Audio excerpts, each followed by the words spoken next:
Berjumpa kembali bersama dengan saya, Gembala Jemaat Gereja Isa Al-Masih Lawang Light Generation Huha dalam program Sapa Jemaat di Rumah. Tetap semangat, tetap berpengharapan dan harus selalu yakin menjadi pemenang-pemenang di dalam Tuhan kita Yesus Kristus. Firman Tuhan kali ini saya ambil dari 1 Raja-Raja 17 ayat 23. Saya ulangi, 1 Raja-Raja 17 ayat 23 berkata, Elia mengambil anak itu. Ia membawanya turun dari kamar atas ke dalam rumah dan memberikannya kepada ibunya. Kata Elia, ini anakmu, ia sudah hidup. Saudara-saudara, hari-hari ini di sekitar kita ada begitu banyak orang yang mengalami penderitaan. Ada beberapa di antara mereka yang mengalami kemiskinan karena situasi pandemi yang begitu luar biasa menyebabkan beberapa di antara mereka kehilangan pekerjaan. Ada juga di antara mereka yang mengalami masalah kesehatan karena faktor virus menyebabkan beberapa orang mengalami depresi dan menyebabkan mereka mengalami penurunan imunitas dan menyebabkan sakit penyakit. Ada juga di antara mereka yang mengalami masalah-masalah berkaitan dengan rumah tangga. Hubungan antara suami istri, orang tua anak yang tidak baik menyebabkan situasi rumah tangga tidak lagi nyaman dan beberapa di antara mereka mengalami masalah. Sementara ada beberapa orang lain saat-saat ini juga sedang mengalami penderitaan karena kehilangan pekerjaan mereka, kehilangan income mereka, dan beberapa bahkan bisnis yang mengalami kehancuran. Nah, bagaimana mereka menghadapi masalah-masalah yang sedang terjadi ini, saudara-saudara? Beberapa di antara mereka berhasil mengatasi masalah itu, bahkan keluar sebagai pemenang-pemenang dan menjadi orang-orang yang luar biasa. Namun tak sedikit di antara mereka yang gagal sekalipun mereka telah berusaha begitu keras. Akibat hal itu, saudara-saudara, mereka memutuskan pasrah dan menyerah kepada keadaan. Karena hal itu, mereka juga kehilangan kekuatan mereka untuk bisa survive di tengah-tengah situasi, apalagi menghadapi masalah yang sedang mereka hadapi. Saudaraku yang dikasihi Tuhan, semua ini membuktikan bahwa tidaklah mudah untuk menghadapi setiap problema hidup yang kita alami. Hal itu jugalah yang dialami oleh janda di Sarfat, saudara-saudara. Harapannya tiba-tiba redup setelah beberapa waktu lamanya ia sempat mendapat pengalaman mukjizat pemeliharaan Tuhan di masa-masa sulit, di masa-masa sukar ketika terjadi kelaparan. Tiba-tiba anak satu-satunya itu mati, entah apa penyebabnya. Bisa jadi karena virus dan lain sebagainya. Ya, pengalaman itu sungguh sangat memilukan bagi janda ini. Tentu tidaklah mudah menghadapi problema di mana dia kehilangan anak satu-satunya. Atas hal itu, saudara-saudara, janda ini kemudian kehilangan pengharapannya. Dia menyerah dengan keadaan dan kemudian kita bisa melihat bagaimana dia menjadi marah, frustrasi, kecewa, dan lain sebagainya. Ia mendatangi Nabi Elia, menyampaikan keluh kesahnya, menyampaikan kekecewaannya, keputusasaannya. Bahkan ia kemudian menuduh Elialah yang menjadi penyebab dari kematian anaknya itu. Saudaraku yang dikasihi oleh Tuhan, apa yang dilakukan oleh janda itu kepada Elia, sebenarnya ini adalah bentuk protesnya kepada Tuhan. Dia merasa mengapa Tuhan memperlakukan ia dengan cara demikian. Kalau dia adalah Allah penuh kasih, Allah yang berkuasa, mengapa dia membiarkan anaknya mati? Dan mengapa membiarkan dia hidup seorang diri? Dan karena hal itulah dia kemudian kehilangan pengharapan untuk menghadapi hidup di depan yang tentu saja tidaklah mudah, saudaraku. Saudara-saudara dikasih oleh Tuhan, lalu perhatikan apa reaksi daripada Elia. Dan tentu saja reaksi Elia ini mewakili reaksinya Tuhan terhadap protesnya janda ini kepada dirinya. Saudara-saudara yang dikasih oleh Kristus, Elia tidak marah, Elia tidak sewot dan lain sebagainya menghadapi protes dan menghadapi tuduhan-tuduhan terhadap dirinya. Saudara yang dikasihi Tuhan, Elia menyadari betul bahwa wanita itu membutuhkan pertolongan. Wanita itu dalam keputusasaannya, dia seorang diri, dia tidak berdaya. Dan bisa jadi saudara-saudara karena hal itu dia mengalami depresi, mengalami keputusasaannya. Elia mencoba menempatkan dirinya pada posisi wanita itu sehingga dia menampung semua keluh kesah wanita itu dengan sabar. Tetapi tidak berhenti sampai di situ, saudaraku. Elia kemudian melakukan tindakan. Saudara-saudara, apa yang dilakukan Elia ini merupakan bentuk perhatian Tuhan terhadap wanita itu. Apa yang dilakukan Elia ini juga merupakan bentuk pemeliharaan dan penyertaan Tuhan terhadap wanita itu. Tuhan tidak membiarkan dia dalam keadaan sendirian. Tuhan tidak membiarkan wanita itu berlarut-larut dalam kesedihan dan pada akhirnya kehilangan pengharapan. Dan dengan kuasa dari tempat yang maha tinggi, kemudian Elia menyembuhkan anak itu dan menghidupkannya kembali. Saudara-saudara yang dikasihi oleh Tuhan, ini tentu mukjizat yang luar biasa, saudara. Lihat, perhatikan. Mukjizat ini terjadi bukan karena wanita itu berdoa begitu lama dengan berpuasa dan lain sebagainya. Mukjizat ini justru terjadi ketika wanita itu menyampaikan keluh kesahnya kepada Elia, menyampaikan protesnya kepada Elia, menyampaikan ketidakpuasannya terhadap Elia dan lain sebagainya. Ini memang tampak seperti sesuatu yang aneh, tetapi lihatlah apa yang terjadi, saudara-saudara. Bahwa ketika wanita itu menyampaikan segala keluh kesahnya, Elia mendengarkan itu dan kemudian menyatakan kuasa Tuhan. Saudara-saudara dikasih oleh Tuhan Yesus. Saya percaya Allah lebih dahsyat daripada Elia. Allah lebih luar biasa daripada Elia, yang mau dan bersedia menampung dan mendengarkan semua unek-unek di hati kita, apapun itu bentuknya. Saya yakin Allah tidak pernah marah hanya karena kita marah kepada dirinya. Sekalipun tentu saja seharusnya kita tidak layak melakukan hal itu. Tetapi Allah dengan kasih-Nya, saudara-saudara, Dia mengerti pergumulan-pergumulan kita.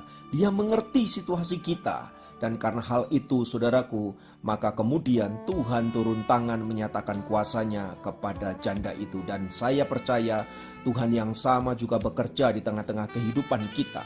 Kadangkala saudara-saudara dalam ketidakberdayaan kita bisa menjadi marah, kita bisa menjadi tidak terkendali dan lain sebagainya. Di luar semuanya itu, saudara-saudara, kita tahu bahwa Tuhan sanggup bekerja untuk menolong kita apapun situasinya.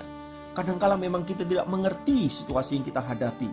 Terlepas semua kelemahan-kelemahan kita, Allah mengasihi kita, Allah peduli kepada kita. Dan saya percaya karena kasih-Nya kepada kita, maka Dia bisa turun tangan untuk memberikan pertolongan, memberikan pemulihannya, dan membawa kita keluar dari setiap krisis yang ada. Tetapi saudara-saudara, yang paling penting dari semua peristiwa berkaitan dengan janda di Sarfat ini, saudara, bukan soal anaknya disembuhkan, bukan soal anaknya dibangkitkan hidup kembali, tetapi ingin menyatakan kepada wanita itu bahwa Tuhan yang disembah oleh Elia, Tuhan yang dilayani oleh Elia adalah Tuhan yang luar biasa. Ingin mengajarkan kepada wanita itu bahwa dia punya Tuhan yang hebat, bahwa dia punya Tuhan yang dahsyat, yang seharusnya dia percaya penuh akan kuasa Tuhan. Nah, saudara-saudara, hari-hari ini ada begitu banyak orang yang mengalami situasi seperti janda di Sarfat itu. Dan saya ingin katakan kepada saudara-saudara, kalau situasimu seperti janda di Sarfat itu, engkau kehilangan pengharapan, engkau kehilangan semangat, engkau putus asa dan lain sebagainya, ingatlah bahwa Allah sekali-kali tidak meninggalkan engkau. Ingatlah bahwa Allah dengan caranya yang ajaib sanggup menolong engkau. Ingatlah Allah dengan kuasa-Nya sanggup melepaskan engkau, bahkan menghidupkan orang yang ada dalam kematian sekalipun. Sebab Tuhan berkuasa atas orang yang hidup dan atas orang yang mati. Oleh sebab itu, saudara-saudara, mari kita bangun iman kita. Mari kita terus bertumbuh dalam pengenalan akan Tuhan, sehingga apapun situasi yang kita hadapi, kita dapat melewatinya dengan penuh semangat dan keyakinan bahwa Tuhan pasti akan menolong kita. Haleluya. Biarlah firman Tuhan ini meneguhkan kita semua, menguatkan kita semua, dan mari menjadi pemenang-pemenang di dalam Tuhan. Mari kita masuk dalam doa-doa kita. Bapa, di dalam nama Yesus, situasi yang kami hadapi naik turun. Kadangkala Tuhan izinkan kami mengalami situasi-situasi yang sulit. Kadangkala juga Tuhan membawa kami ke atas gunung-gunung yang luar biasa. Tuhan, kami percaya semua itu Tuhan izinkan untuk membentuk iman kami. Baik suka maupun duka, baik kebahagiaan maupun penderitaan, semua dapat dipakai Tuhan untuk membawa kami semakin mengenal akan Engkau. Terima kasih Tuhan untuk segala situasi yang Tuhan izinkan, dan biarlah kami boleh semakin mengasihi dan mengenal Engkau. Terpujilah namamu, dalam nama Yesus kami berdoa, haleluya, amin. Sapa Jemaat kali ini dapat memberkati Anda dimanapun berada. Sampai jumpa dalam program Sapa Jemaat yang lain. Tuhan Yesus.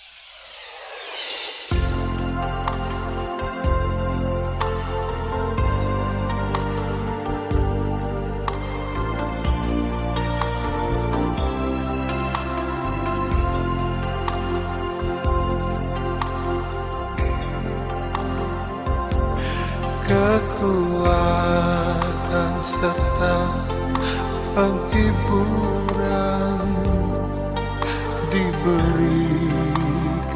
Tuhan padaku. Tiap hari aku dibimbingnya, tiap jam dihibur hatiku. Dan sesuai dengan hikmat Tuhan, ku diberikan apa yang perlu. Suka dan derita bergantian, memperkuat imanku.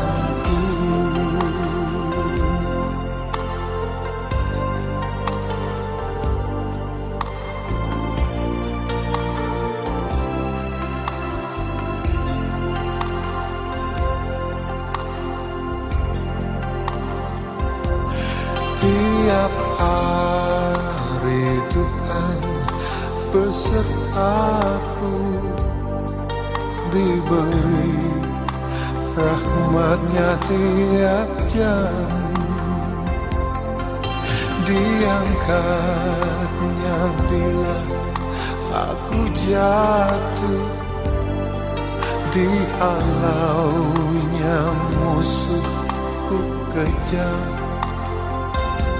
Yang namanya Raja Maha Kuasa, Bapa yang kekal dan abadi, mengimbangi duka dengan suka, dan menghibur yang sedih.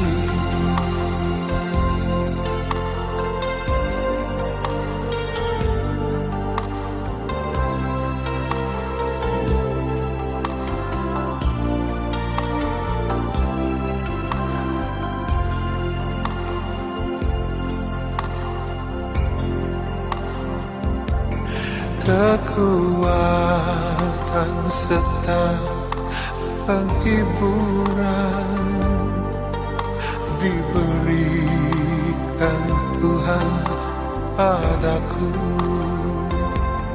Tiap hari aku dibimbingnya, tiap jam dihibur hatiku.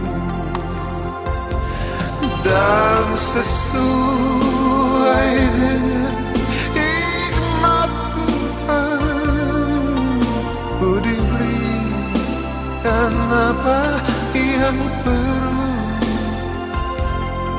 Suka dan derita bergantian, memperkuat imanku. Yang namanya Raja Maha Kuasa, Bapa yang kekal dan abadi, mengimbangi duka dengan suka, dan menghibur yang sedih.